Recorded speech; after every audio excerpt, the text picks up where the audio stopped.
Good morning, everybody. It's Ruthie with the Purple Backyard Farm. Today, I'm going to do a video on how to study your Bible. And basically, what you will want to do is you'll want to pick up a study Bible. There's lots of good ones out there. The one I'm going through right now is the Life Application Study Bible. It's the New Living Translation. And it has notes all through it.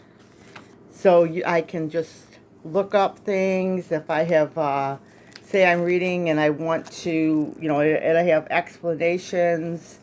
And if you are a serious student of the Bible, you will definitely want to have a study Bible.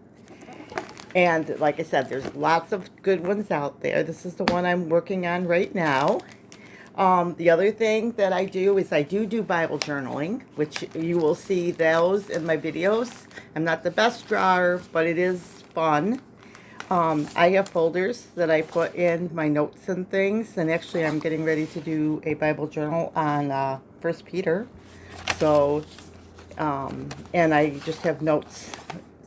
And so as I study something, say I go to hear a sermon or something, I can just stick it in my filing cabinet with my notes. But that's what I do. You want to have paper for notes. If you have questions, a lot of times you can look up the answers right online with the internet today.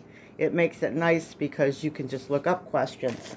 Now, the Bible that I usually read, and it's mainly because I went to Christian school and different places, and is I read usually the King James Version or the Amplified Bible, which translates the Hebrew and the Greek right for you.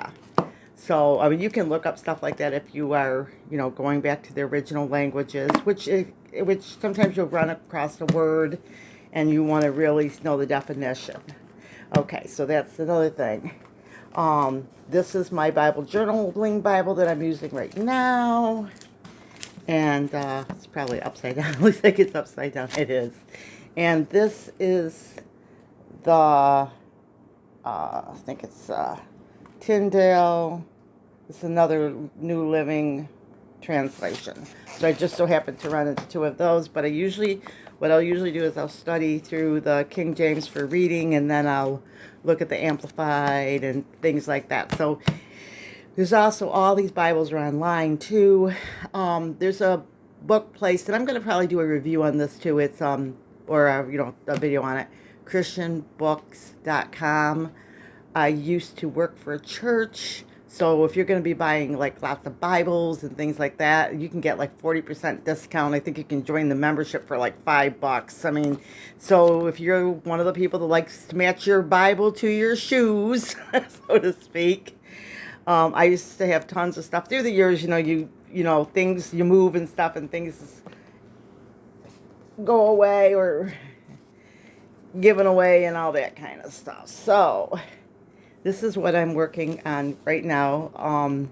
So this is, like I said, just for your daily reading. If you're starting new in the Bible and you're first starting to read, I would suggest going to the New Testament and starting to read Matthew, Mark, Luke, and John, which are the Gospels, and read the New Testament and then read the Old Testament. So just a couple thoughts for you to help you out there. But it is the greatest book that's ever been written. There are people all over the world that would love to have a Bible and can't read it because of the country they live in. They don't allow people to be Christians. Oh, my thing is shaking here. So anyway, I hope this gets you started in your Bible reading. I usually tell people when they start talking about reading the Bible, I say this: read one verse a day. Think about it, meditate on it, meaning think about it. But meditation as a Christian means you think about it like over and over. Your mind is not meditation like other people. That's meditation like you think about that, what you're doing there. But anyway, if you're new to Bible study and reading, some people love and can read for hours and hours. Other people are not readers, and I would suggest listening to, or rather, reading one verse a day. And don't make it so heavy on yourself, because like they say, the Bible's not the Bible till it's in your heart. So just, take some time and do what you can handle. There's no set rules that you got to read 50 chapters. If you want to get through the Bible quickly, there's also online. You can listen to the Bible, the entire Bible. Like, say you're going back and forth to work, you could just listen to the Bible on the internet, and because some people have the internet in their cars now. Or if you're home, you can just look up Bible online, and on YouTube has it, and you can listen that way. And sometimes that's a nice way, like say you want to read the whole book of something. Believe it or not, it only takes 80 hours to read the entire Bible at a third grade reading level. So you could read the entire Bible in 2 weeks if you just put it on, and just played it, or longer. If you say, I'll read the whole Bible in a month, you can do it that way. And you can listen to it over and over and over too. So there you go, go. A lot to think about there. But the main thing is, even if you just read one verse a day. So everybody that's a serious Bible student or wants to get into reading your Bible, those are some tips for you. So remember, big or small, you too could be a backyard farm. God bless.